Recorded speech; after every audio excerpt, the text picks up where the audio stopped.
மக்களே வாங்க பழமுதிர் சோலை போகலாம், பழமுதிர் சோலை போய் பார்க்கலாம். கனடா வாங்க வாக்கே போகலான்னு சொல்ல மறுட்டுட்டு இப்போ மதுரைக்கு நானே வந்துட்டேன். பார்த்தீங்களா, பழமுதிர் சோலை போகலாம். எப்படி இருக்குது ஏரியா, எப்படி இருக்குது செமையாக. ஐயோ ஒரு பெரிய பப்புங்க தூக்கி போட்ட ஒரு அடி செம்ம அடி. பார்த்தீங்களா அழகர் கோயில் பாருங்கள். அழகர் கோயில் உள்ளே நம்ம ரிட்டர்ன் வரும்போது போகலாம். ஓகே, இப்பயே பழமுதிர் சோலை போகலாம். எப்படி இருக்குது பஸ்ஸு செம்மையாக போகுதா? இந்து அறநிலையத்துறை சார்பான பஸ் செம்மையாக நீட் அண்ட் க்ளீன் பஸ்ஸுங்க. நல்ல டூரிஸ்ட் பஸ் மாதிரி இருக்குது. இந்த அழகர் கோயிலோட காம்பவுண்டு வால் இது பார்த்தீங்களா, இதுதான் நம்ம பழமுதிர் சோலை போகிற இடத்துக்கு எப்படி இருக்குது. ரோடு எப்படி இருக்குது? நல்லா ஊட்டி கொடைக்கானல் போதுதான் 10 ரூபா தாங்க ஒரு ஆளுக்கு டிக்கெட்.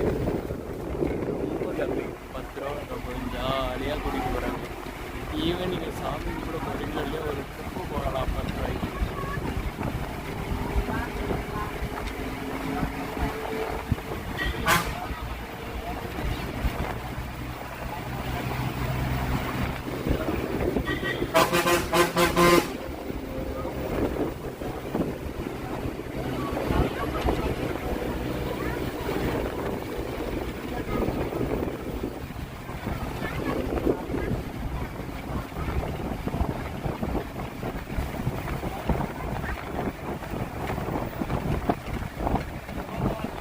மலையை பாருங்க,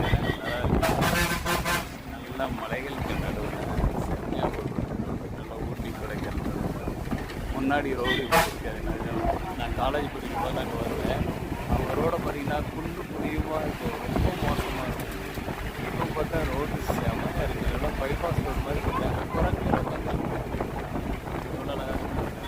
இருக்கா. இந்த ட்ரிப்புக்காகவே வந்ததில் நான் ரொம்ப ஹாப்பியாகிட்டேன்.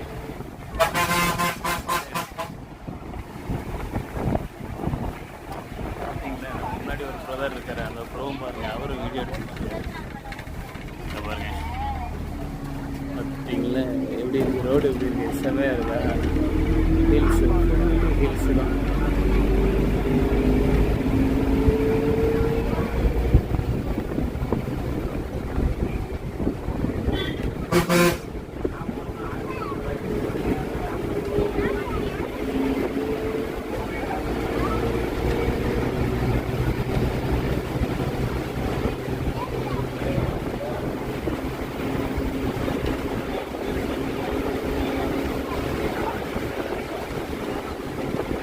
செம்மையாக இருக்குது.